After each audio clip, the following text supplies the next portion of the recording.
One can only imagine the feelings of trepidation and, I suppose, excitement that Sister Genevieve, Sister Clare, and Sister Clement felt when they arrived here in Monaghan on a cold and dark January 6th, 1859, after an eventful journey all the way from Uele in France. They had overnighted in Armagh and had actually run out of money, and some kind stranger actually bought them the fare from Armagh here to Monaghan town. This building behind me was not the original railway station to which they arrived. This building behind was built 4 years after they arrived in 1863. And this building was known as Monaghan South. But the three sisters arrived at Monaghan North. So we're standing now outside what's known as the West Tenor Hotel. Um, but in 1859, this was known as Curran's Hotel. It had been a place of hostelry it has been a place of hostelry in Monaghan from the late 1600s. Um, when Sister Genevieve, Sister Clare, and Sister Clement arrived on January 6th, 1859, there had been, I suppose, some confusion around their exact date of arrival. So I'm not so sure that there was anybody there at the train station to meet them the day they arrived. But certainly their accommodation hadn't been, their long-term accommodation hadn't been secured. So Bishop McNally put them up in Curran's Hotel, and they spent a number of days here in Curran's Hotel before they moved to their first place of residence on Mill Street.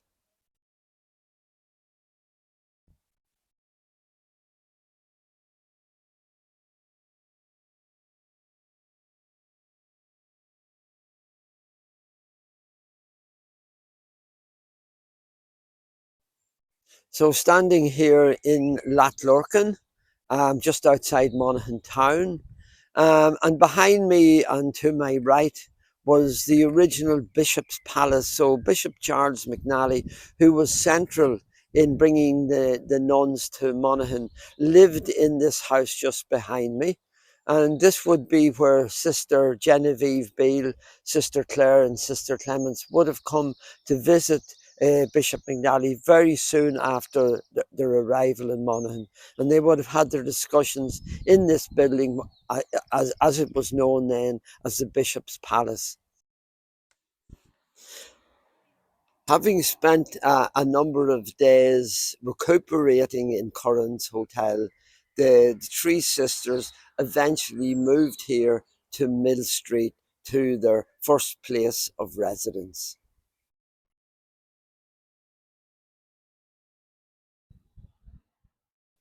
In 1858, a group of influential people came together in Monaghan town with the idea of opening a reformatory school. That influential group of people included Bishop Charles McNally, the Bishop of Clogher. There was Ellen Woodlock, John Lentane, who was the inspector of prisons and reformatory schools in Ireland. And it also included a Mrs. Lloyd, who was the mother of Lady Rossmore. While there were reformatory schools already developed in Dublin and in the south of the country, there was none in the north of the country or the west of the country. So Bishop Charles McNally, having had consulted with the other group of influential enthusiasts, they decided to write to the Abbey in Uele and request a number of nuns to come here to Monaghan to form the reformatory school. So it was for that reason that the original group of sisters arrived in Monaghan. But the the preparations and the facilities weren't available when they arrived. So in the interim, they started to teach young Catholic children here in Monaghan town. So the building behind me was their first school and their first official place of residence. It very quickly became overcrowded in many ways because a lot of families wanted their kids educated here. The house was very small, the facilities were very small, and eventually other premises were required.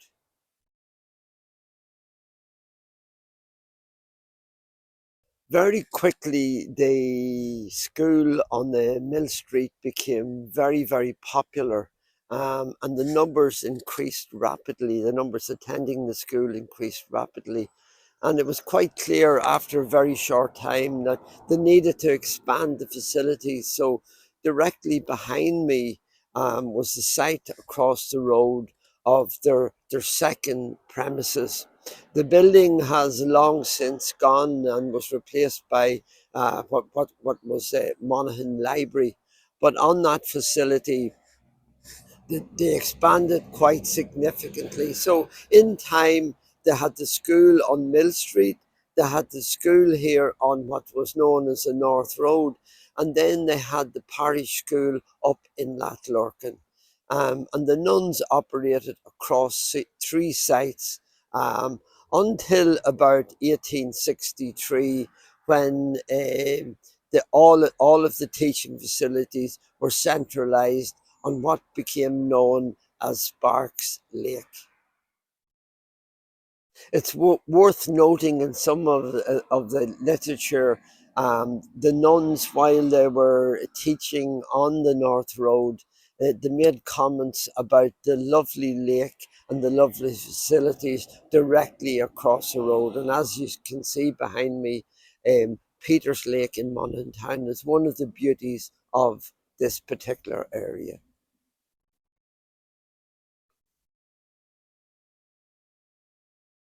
So the bishop also asked him to take over a parish school that was situated just across the road to my left. The school has long since gone and replaced by a not so attractive blue silo, but that was the proximate site of the school. So the nuns, at the behest of Bishop McNally, were teaching over three sites, and this was one of the sites, the parish school here in Lathlorcan.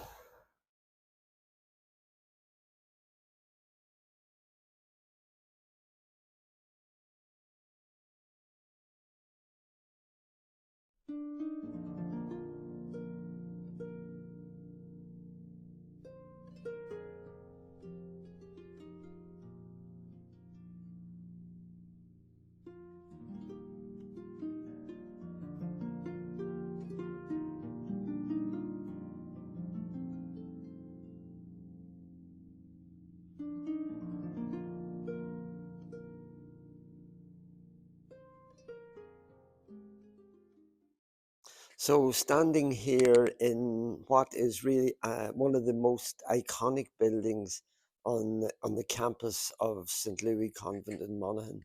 And this room here was part of the old brewery. Um, when the nuns arrived in Monaghan in 1859, and obviously the intention was to develop a reformatory school, it was in 1860 that the order acquired these premises. And the, it's great to know that the old brewery and the semblance of the old brewery was maintained and I suppose preserved by the Louis order. So the brewery in Monaghan was actually developed by a man called Benjamin Simpson in 1808, and it prospered for many years, and it passed through the hands of a number of owners. But towards the end of the 1850s and the I suppose the coming of the railway to Monaghan, competition opened up right across the country. And it really, the coming of the railways, which brought the Louis order to Monaghan, actually, in many ways, caused the demise of the brewery in Monaghan, because cheaper imports could be brought into Monaghan much more efficiently on the railways. So that's why the brewery closed in 1860, and then the order acquired the brewery through the benevolence of Lady Rossmore, Bishop Charles McNally, and a very innovative businessman called Charles B. and Coney. Standing in this dining room, um, it, I'm just looking at this pillar here, and it's great to see that the Louis nuns have preserved, what would you call this, a motif of one of the developers of the brewery on site here, in what was called Spark Slate. I'm, as I say, standing in what was became the dining room for the Louis Order, and it'd be lovely to actually have a first-hand account of what life was like here for the nuns, and it's great to have Sister Enda, who's from what part of the country? County Antrim, County Glenara. Antrim, and Sister Enda has first-hand accounts of what it was like here, a very vibrant dining area in years gone by. So, Sister Anna, can you just share with us some of your lovely memories of what life was like here? This particular room would have been a buzz with life. I came in 1963, so from 63 to 67, I would have been resident in here.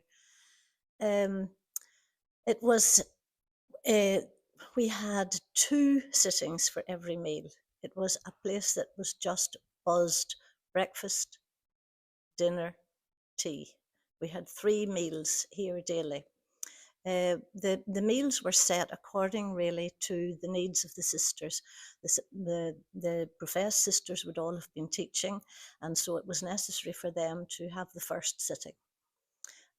Novices and postulants, we were then the second sitting, and in fact we actually served the first sitting. There would have been 2 rows of tables against the walls, the sisters facing into the room, and then down the centre was where the postulants sat, facing out to the garden. So it ran like clockwork. It was very efficient. For some of the meals, for most of the meals, in fact, they were taken in silence. We would have had a reader who would have been sitting on a pedestal up here, and the book would have been chosen, and it would continue on for the next sitting. Mostly, I think, just dinner now when I think of it, because breakfast was in and out, I think. The senior members of the congregation, what we called the council, they sat here, their tables were here, what we called the square, was each side here, and the sisters. I have no idea how many might have been here, but it was, both sittings would have been full. So I can just imagine a really hectic spot. A It lot of was people, a lot of lot movement. was and a lot of well, it was very efficient because we had the novice mistress. We would have been trained how to serve, and it was just, we came along. Nobody. It was convenient too, because the tables were we had access to all the tables, so it was. And we had the kitchen where all the food was coming out. It was just clockwork. Yeah, just sounds amazing. And when we're standing here in what's practically silence today, it's just hard to imagine what the buzz was like all those Well, years the ago. buzz was very tempered now, because breakfast would have been in silence, and lunch dinner would have been in silence, because the professed sisters were all rushing out to back into class, to school, and so that would have been in silence. Tea, as far as I remember, was we had talk for what we called talk for tea. Um, yeah, and then on feast days, they were special days. Hmm. So then talk was. Allowed. Oh yeah, that was those were great days. We look Those forward were a treat. to yeah, because definitely as young people we had plenty to say. Yeah, yeah, We would very good. Yeah, that's lovely memory, Sister Enda. oh lovely memories of the novitiate. Yes, yes. Oh, there were 26, uh, 26 in my particular group. We all entered in 63. That we were the 63, 64 postulants, and then we were professed 64, and we remained as what was known as canonesses was the next term, and then we were senior whites. That meant you were, the last those 2 years you were wearing a white veil. Um, and then after first profession, we dispersed. Personally, myself, I went to college in Belfast, and so I was there for 5 years. And when that finished, my assignment was to St. Louis Convent in Carrickmacross, Okay. and I was there for 48 years. Oh my goodness. Yeah. So, And in terms of when you talked about your dispersal, you used that word dispersal. That wasn't at your own discretion, oh I'm no, sure. appointed. Okay. The sisters were appointed. I mean, we were appointed to, uh, at that stage, you could have been appointed to America, to Africa, to England, Mm, anywhere in Ireland. It mm, was, you were just open to that. That's what you had left your life open for, okay. Okay. just where you were needed, where you what needed to serve. So, standing out here in front of what became known as Louis House, built in 1865, it was probably the first major construction piece that the Louis Order undertook when they came to Monaghan in 1860. So, 5 years later, started and built this magnificent limestone building. Fantastic building. Um, and the access for this particular building would have been the driveway to my right that led up onto the Clonus Road. Um, I can remember interviewing Sister Bree Doherty many years ago, and she came to Monaghan as a 12-year-old girl in 1932. And just when I look at this red door, I realise that was the red door into which she walked, and she described very clearly coming to the door and walking through and what she experienced on the far side of the door. And that experience, her experience, would have been the same for all the young postulants who arrived here to start their, I suppose, their career or their future life as a Louis nun. Everybody entered through this red door after 1865. So, growing up in Monaghan in the 1960s, early 1970s, we were always conscious that Monaghan was the world headquarters of the St. Louis Order. So, in the building behind me, certainly the Mother General and her councillors lived up until the 1970s, the early 1970s. And then after that, the Mother Superior of the local community and all the nuns lived in this particular house. And then slowly but surely it transformed over many years into what it latterly became known as the St. Louis Nursing Home.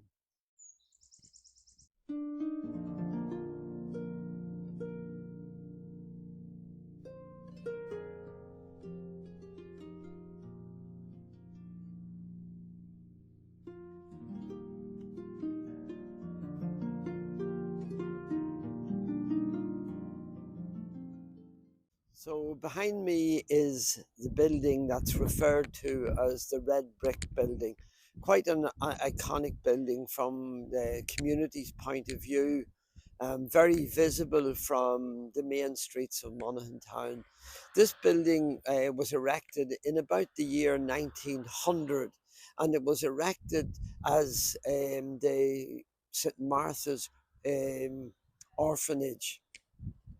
So the nuns, for quite a period from about the 1900s or the late 1800s into about the early 1950s.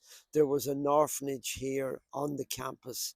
And so this building was erected to support that community of orphans, and it was called obviously St. Martha's.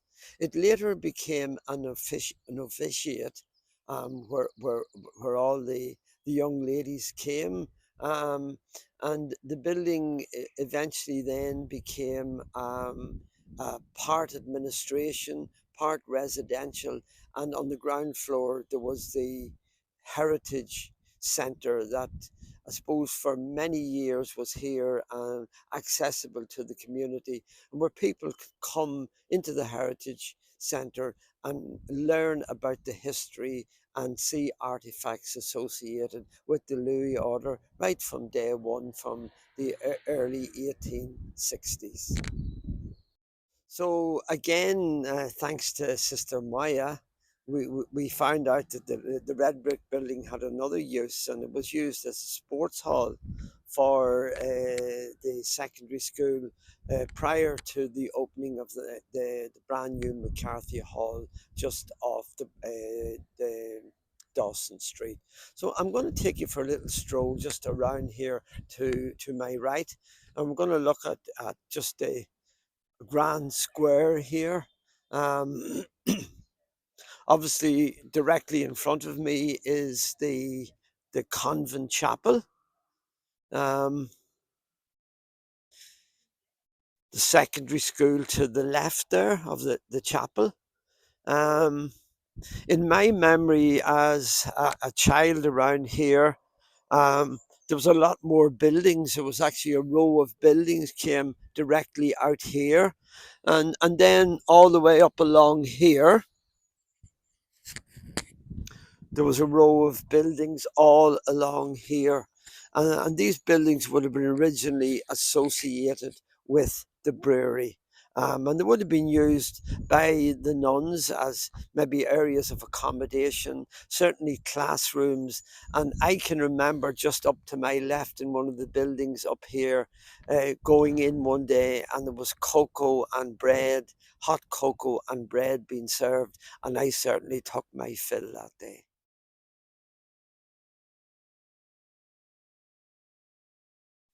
Okay, so just leaving this lovely red brick building behind that holds many stories and tales, and joined by Siobhan here, and we're going to take a little stroll up to look at the girls' school, um, along I suppose, the disappeared buildings to our right here. And we're going to look, Siobhan, at this school up here, which was opened in 1876. We'll just walk up a wee bit. And I know, Siobhan, that you were a pupil here, probably in the late 1960s or so. And have you any memories of what your time here was like? Well, Linda, as you know, I lived across the road on the Broad Road, and I would have gone to second class after the infant school, which the building of which is now gone. Mm. But then third class, fourth class, and fifth class was in the building that had been built in 76, 1876, yeah. I Yeah. understand.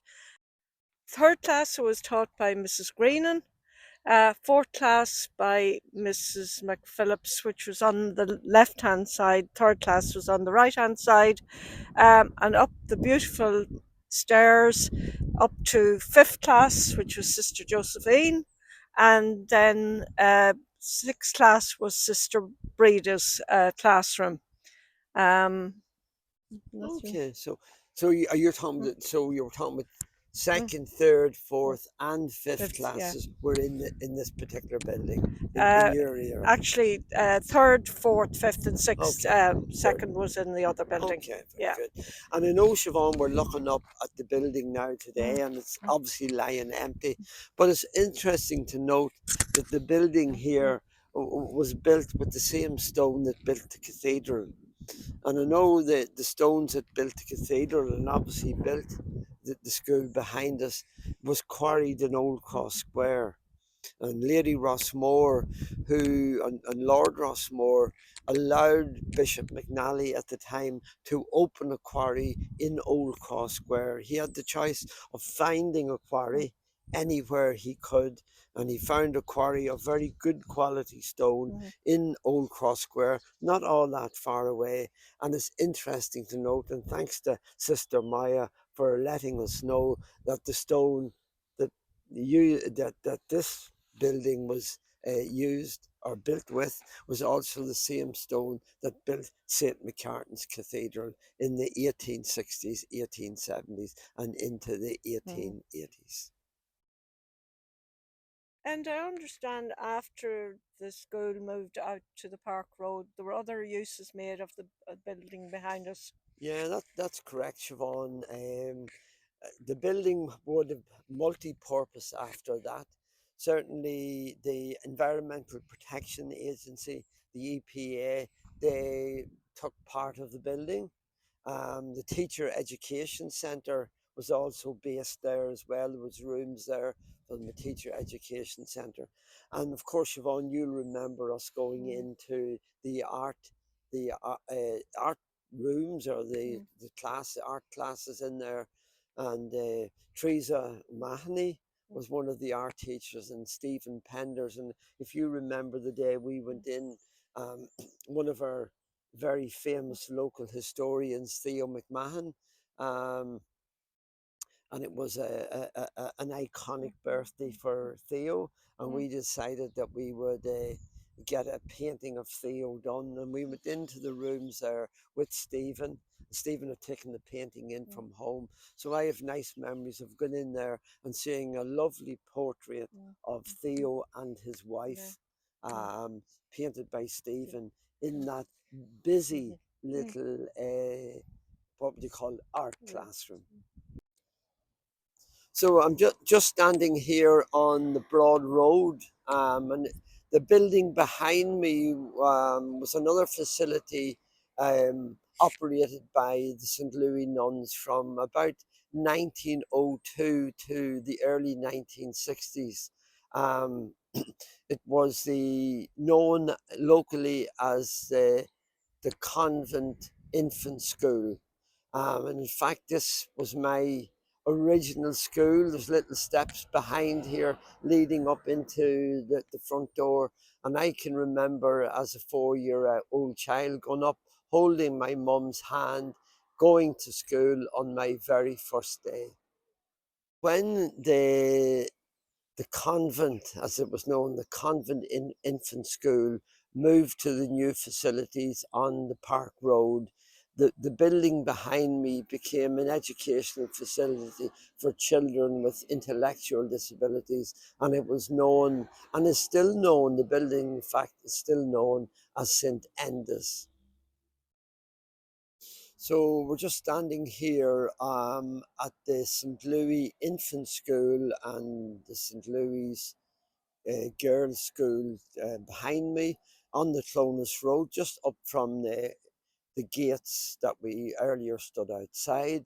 I can remember this building opening in February 1964 because I was, as I said earlier on, in the school on the Broad Road, the school that later became known as St. Enda's School. And I can remember coming up here um, in, I think it was February 1963, when the school was officially opened as the brand new St. Louis Infant School.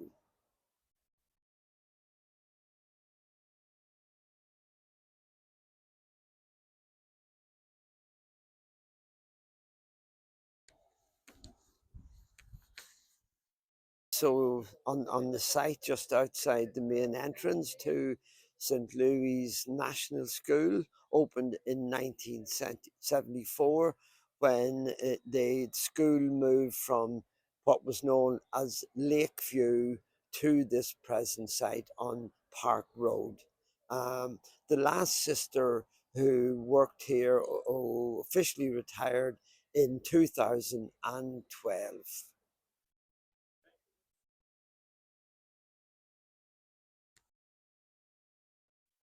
Okay, so Josephine, we're standing here at the convent gate, here on, I suppose, called the Clonus Road. Um, I never seen these gates open, Josephine. I don't know if you ever seen them open, but I know, and I remember your dad, Paddy or Packy, very Packing. well. You actually live down to the right here, down in Lakeview, Lakeview. number 5. What was your memories of? Uh, And to me, that was part of the it convent. was indeed, yes. Daddy would have the tractor and he'd be trying to keep everybody out of the grounds, the private property, and everybody would be going in. But it was good. It was good, great. My son used to go down on a Tuesday down to the yard, and Harry McFadden used to kill the sheep on a Tuesday. And then the office of Peter McKenna out the Clonus Road, Hmm. he would have his office and all there, and we'd be allowed in to watch through the window, and he would shoot the sheep, and that was the way Yeah. it was. And Con Breslin, he would come in from Ganla on the tractor and trailer and bring the milk in. So so he would, and we would be allowed after the nuns had their tea and all. We'd be allowed down to the kitchen and see the butter and the milk and all, and we used to be allowed to take some, and we'd go to the laundry. Sister Eileen was in the laundry, and Maureen Riley. Oh, She yeah. and Yeah. that, it Yeah. was, So and you, Annie McGrath. And when there was any of the nuns died, Daddy and the rest of the men, Dan Monaghan and that, would have to dig the grave and carry the coffin and all for oh, the yeah, nuns. yeah, It was yeah. lovely, really, really lovely. So you mentioned some names there, and really coming back to Henry McFadden, was it? Yes, He was Harry. Yeah, Harry he was the McFadden. butcher. He He was the was the butcher. butcher, Yes, and then you talk about Con yes, Breslin. he was the milk. He brought the milk Yeah, out in Ganla, out yeah, by the poultry yeah. products in here. Mm. And then there was another old neighbour of Jimmy ours, Woods. No, Jack Jack Winters. that's Jack right. Jack worked Yes, here on the yes, he farm did. as well. So there was actually quite a lot Yes, of Dan Monaghan. Dan Monaghan, yeah, yeah. Yes, So there Harry were a lot of McGill. gentlemen worked Yeah, on the farm. yeah, Harry McGill. Yeah. So it was obviously a big enterprise, It and was amazing. yeah. It was lovely. And where was McKenna's office? You talked to Mr. Just down McKenna. where the new school is now, there was a wee office in there. Okay, Yeah, okay, the new building there on the yeah, Broad Road yeah, yeah. down there. And Yeah, Josephine, you know, the grounds in here, we're w- all private. but we used it as playgrounds, didn't we? Yes, we did. Uh, We did. and you were always Yes, trying to avoid the yes, nuns, yeah. That's and right. and they really didn't bother you No, too they much. didn't. Yeah. When I got married when I was young, and I had my son, and they all came in to see him and everything, so they did. And when Daddy died, they were amazing. There was hundreds, and I don't know where they came out of. It was Yeah, amazing. yeah. It was lovely, you And know. I suppose just to finish off, your brother, Paddy, Paddy, yes, and myself, we were neighbours in that Tully, is correct. and we started school on the same day on the Yes. Broad Road My here. school is up for sale. It's sold now. The Yeah, school yeah, down. Sister yeah, Liam was there yeah. when I went to school. Sister Liam, and who can you remember who else was there? There was I can't Sister read. Polycarp. Yes, yes, there was all. Yes, Yeah, yes, Sister yes, Polycarp. I remember yes, Sister yeah, Polycarp.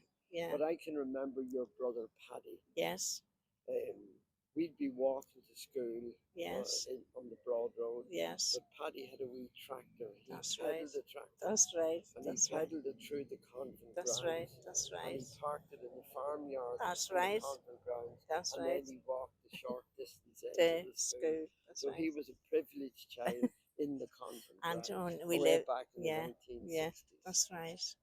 Yeah.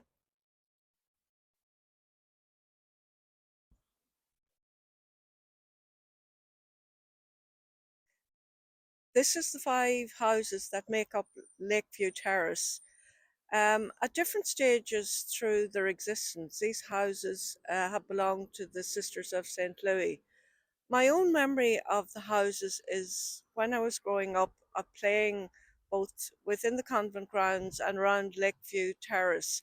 I played with the children of 3 of the workmen that worked out at the Gallina farm, The families were in number one, John McKenna.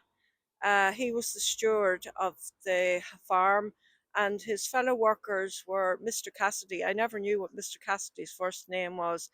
They lived with his wife and children in number two, and in number one was Jimmy Hughes and his wife Kathleen and his daughter Josephine. Standing outside the church the Church of St. Louis, built originally in 1885. When it was built originally, it was only half the size.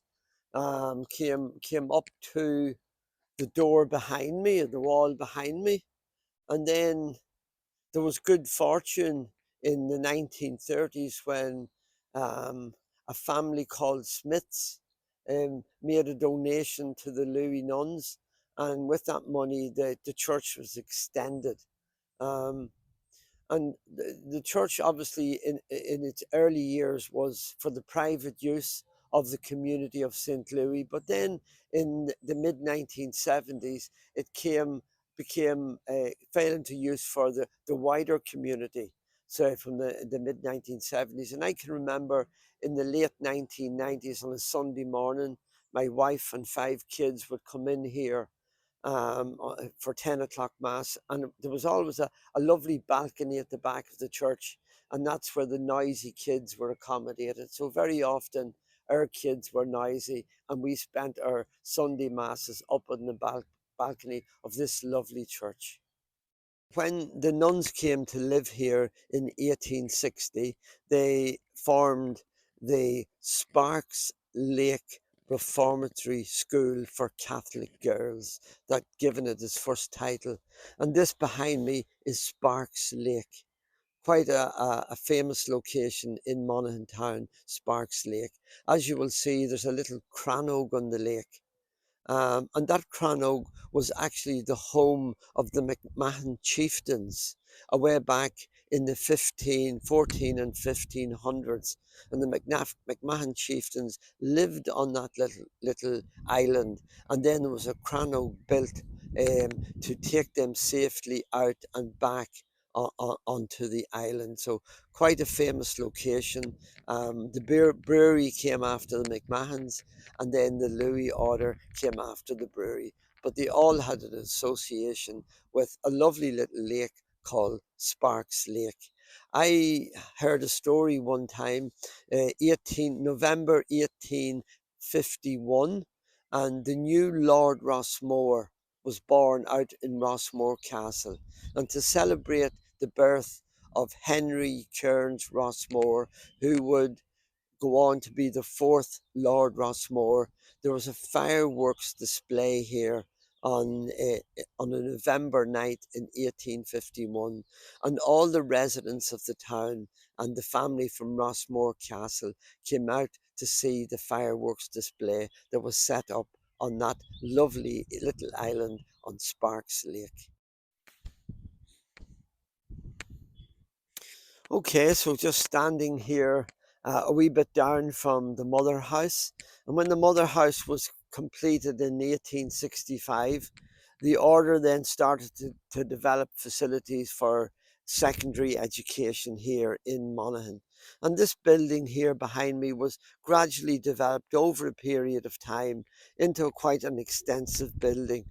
And in here, there would have been obviously classrooms, office spaces, Hollycole. Then there would have been accommodation as you went up over the number of floors above. So quite an extensive building for its time, and looking out onto the beautiful Sparks Lake. Okay, so we're standing here at the Dawson Street entrance to the St. Louis Convent. And on the left here, you'll see the McCarthy Hall, and that was a renovation project that took place in the late 1990s.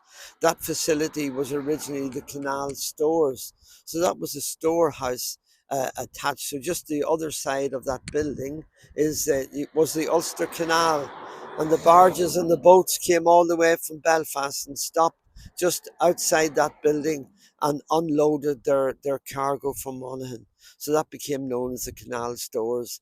And as I said, in the 1990s, was renovated by a donation from a lady called Carmel Nocton. Carmel had been a teacher in St. Louis way back in the 1960s.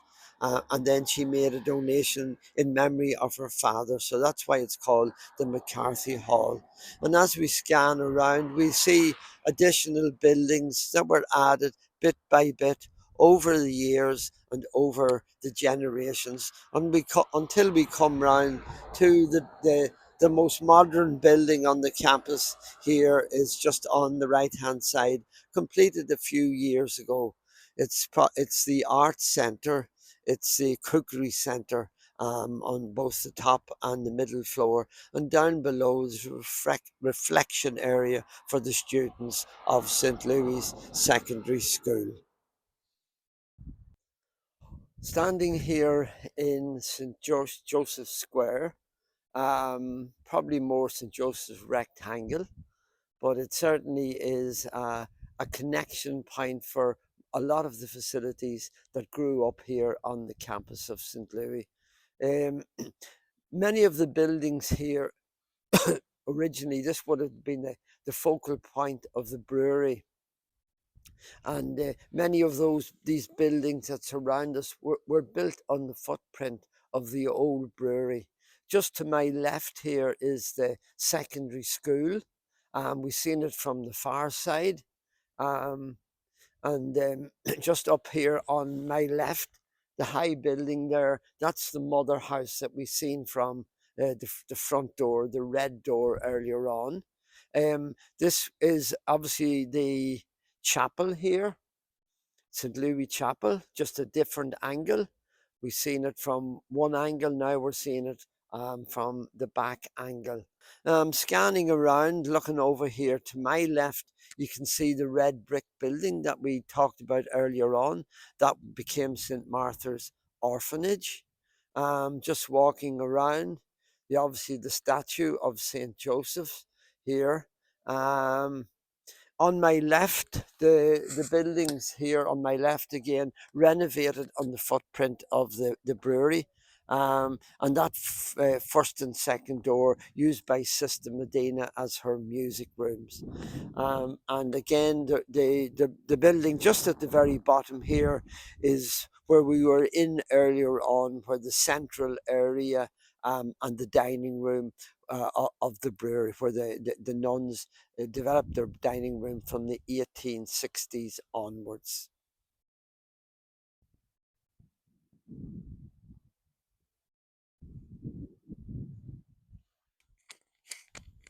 So standing here in this serene little spot on the campus of St. Louis, and it's obviously the last resting place of many of the original nuns who came to Monaghan in the 1800s and the early 1900s.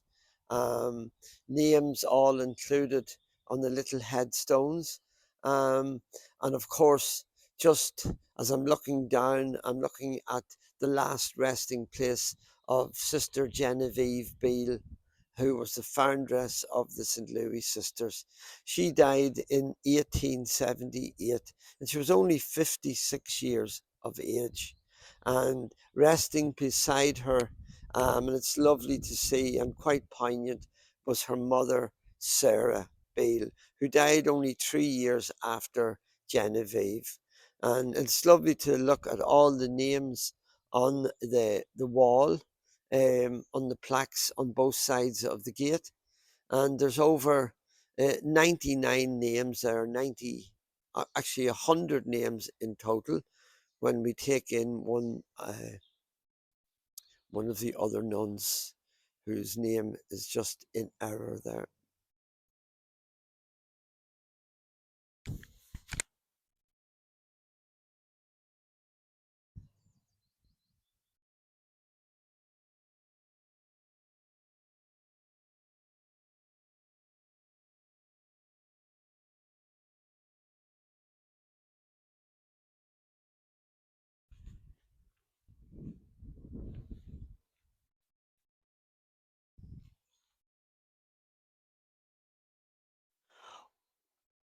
Okay, Sister Marion, it's lovely sitting in here, looking out on the bright spring sunshine in Sister Catherine or Claire's room in the convent. And we had a little chat over a cup of tea earlier on about somebody that the more I read about her, the more I'm growing to really be very impressed by her, Genevieve Beale, who was the first Mother Superior here. Um, so I know we don't have very long to chat. I know you're very busy, but maybe just briefly, if we could maybe focus initially maybe on her upbringing, on her family background. Okay, and um, yes, that's a shared interest, and that we have, uh, Sister Genevieve Beale. I'm also a great fan of hers. Uh, she was born Priscilla Beale, and she was born in London. She grew up in a wealthy family. Her father was a businessman, and her religion, she was a Quaker, Protestant religion, and they had a big family, and she contributed.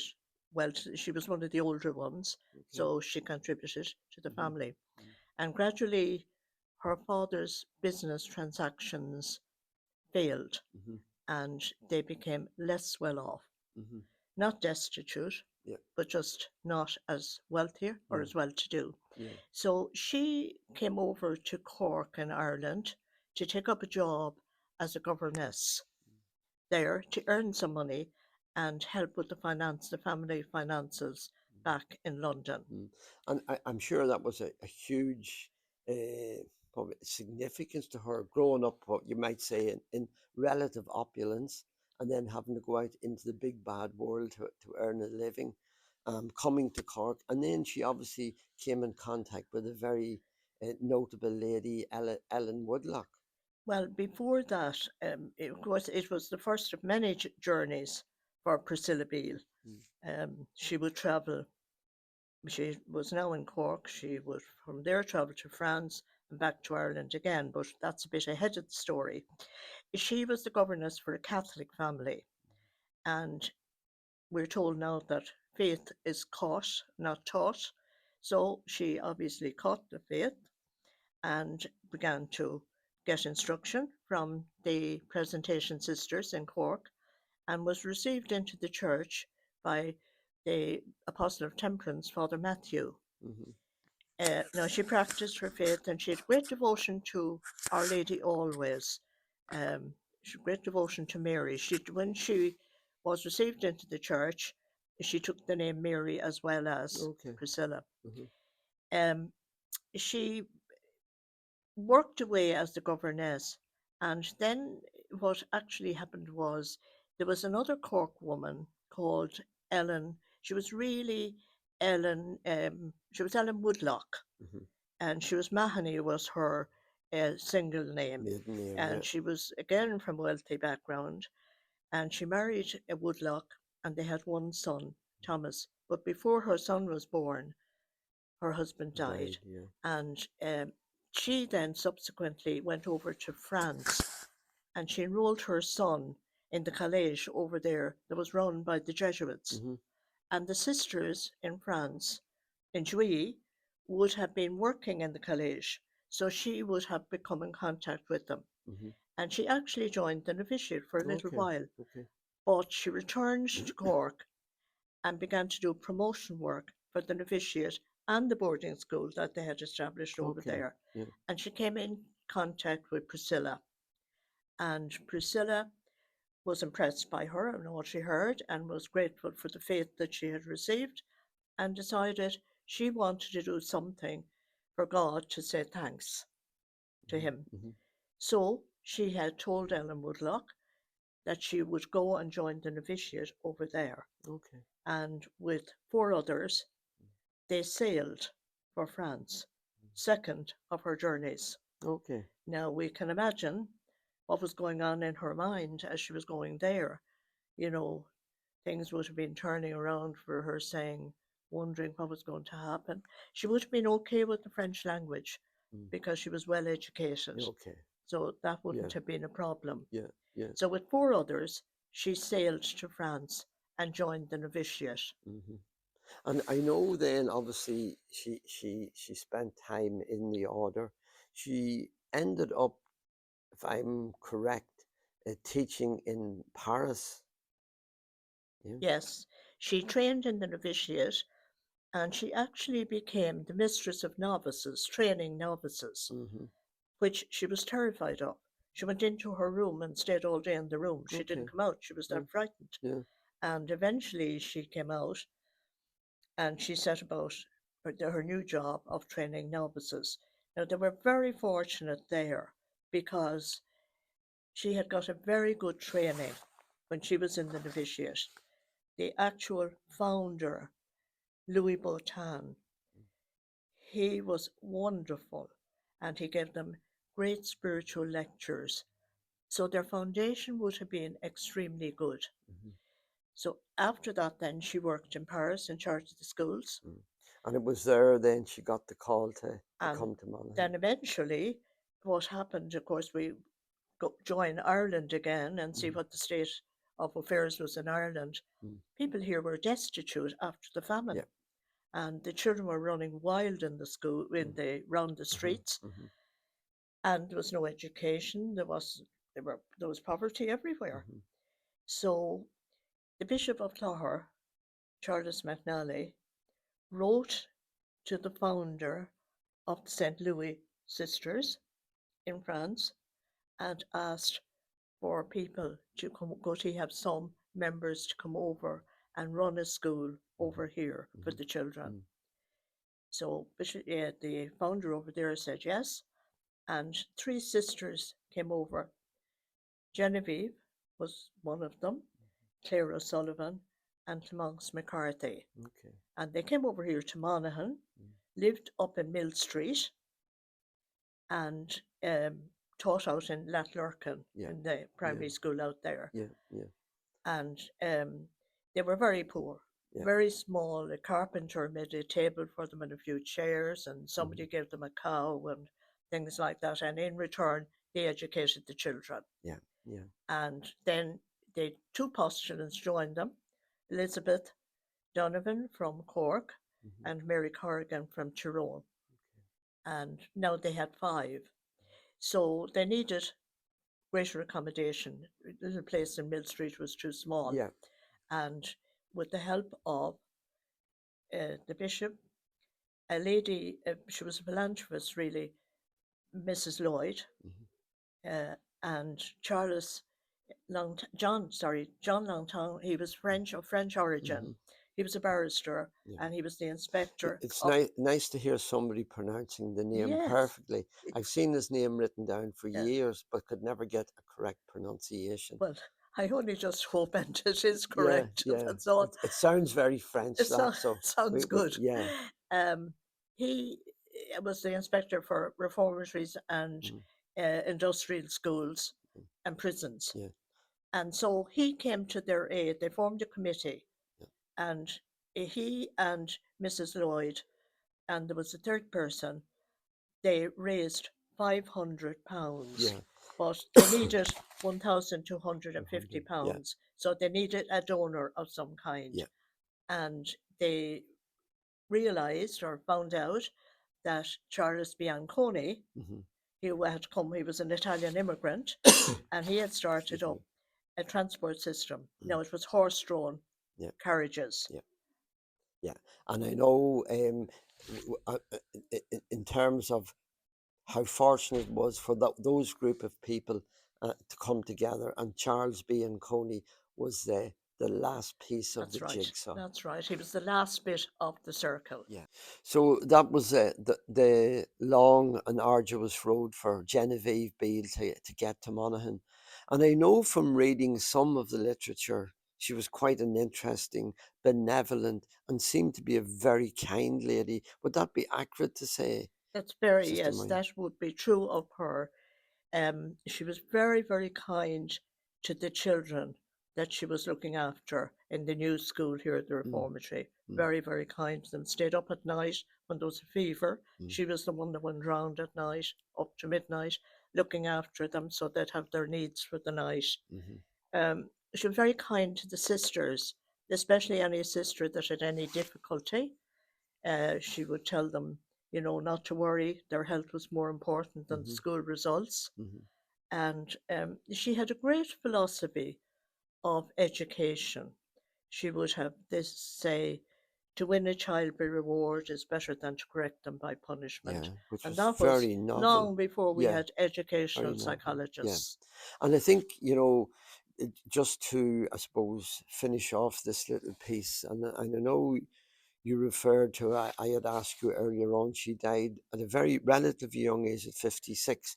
And you were telling kind of a story that really encapsulated her benevolence and her kindness, was the way that she met her end. So maybe if you could just tell Yes, us that she very had been briefly. working, there was a fever in the school, and she'd been working late into the school looking after the needs of the invalids. Mm, And no child died during that time of the fever. mm, And then she herself was weakened. She never was extremely strong, but she was weakened by all the work she had done and all the journeys she had made, mm, you know, and the turmoil that must have been inside her coming from France, where she had coming first of all from Ireland, where she mm, was settled, then coming away from France, where she was newly settled. There must have been turmoil and things mm. inside her, issues that she had in some way to deal with. Yeah. And after back to the fever, after that, she was out. They were planting a new tree out on the grounds here in Monaghan, and she was out supervising the job. Mm, And when she came, it was a wet, cold day. She got a cold, and from that, she possibly it was pneumonia she got from mm. there. She never recovered, and she died in the month of February at the age of Yeah. 56, So young. 55, 56.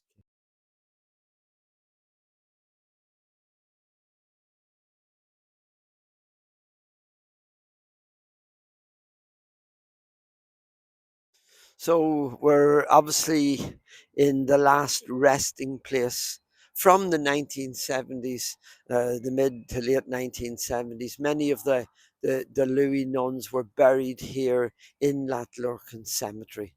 Um, and obviously they're buried, or their last resting place was in an area very close to the old Pro Cathedral in Monaghan. So here we have a cut stone building that, after the penal laws, it was the first Roman Catholic church built in Monaghan, late 1700s. Bishop Charles McNally, who, again, we spoke about him earlier on. Bishop Charles McNally made this a pro cathedral. So this was a pro cathedral before St. McCartan's Cathedral was built, which started in the 1860s.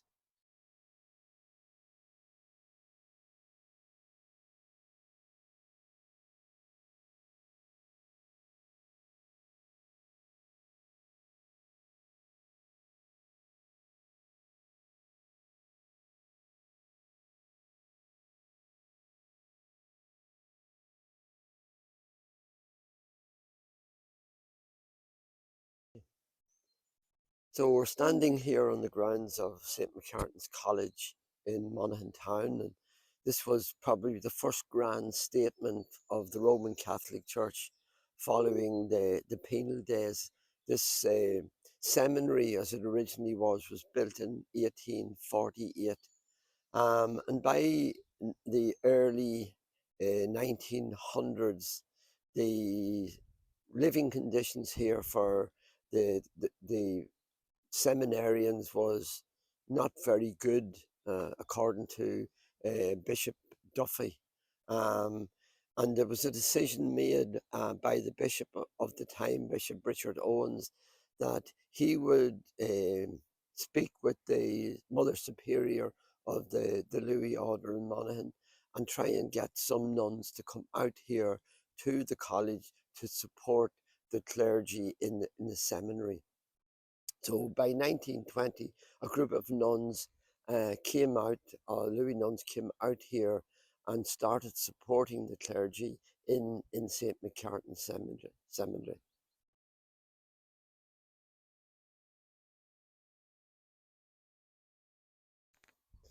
The original group of nuns who came out here in the 1920s came out in a caring capacity.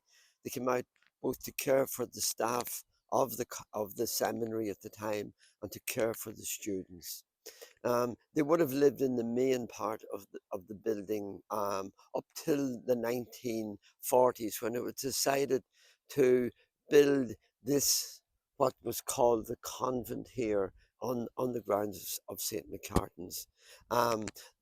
This particular convent was built in 1946, started in 1946, and officially opened in 1948.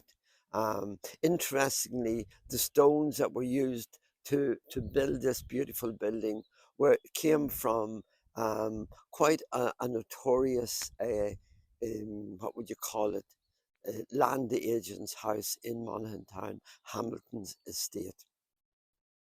Um, the group of nuns that worked here in that caring capacity were very much attached to the community home in Monaghan Town.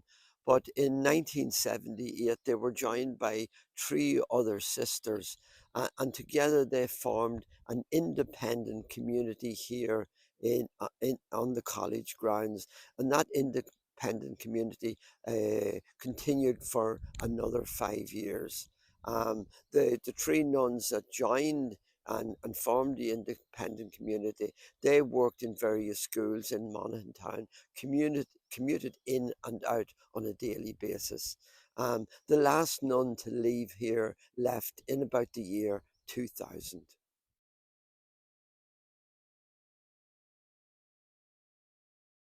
Well, we have to tell this story before we leave Monaghan. When I entered in 1967, one of the jobs I had was to look after one of the old nuns, Sister Denise. And on her windowsill was an old pea tin with an acorn just stuck into the soil growing. And one of my jobs, besides bringing her supper in the evening, was to look after the acorn and to water it. Now, I left Monaghan after 3 years, and I really didn't know the story of what happened to the acorn afterwards. But I followed it up, and I believe that Denise used to look after the little plant as it was growing, and she would put it outside during the day, and she'd take it in at night. And then, when the Pope came, the first Pope came in 1979, the tree was ceremoniously planted outside here behind me.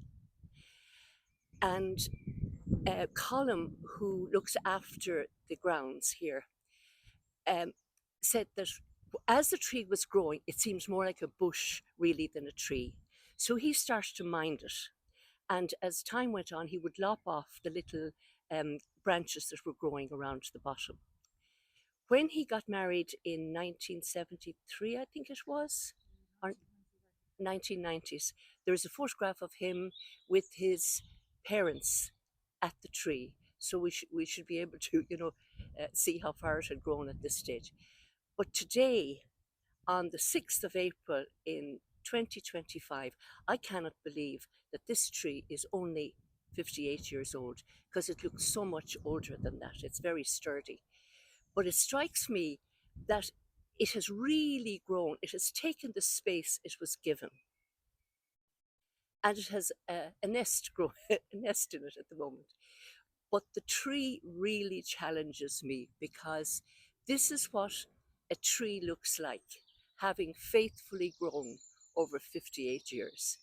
And I think, well, may I be as faithful, and may I have grown as much as the tree. But I love this tree, and I have umpteen photographs of it now, and I will always cherish the photograph of it.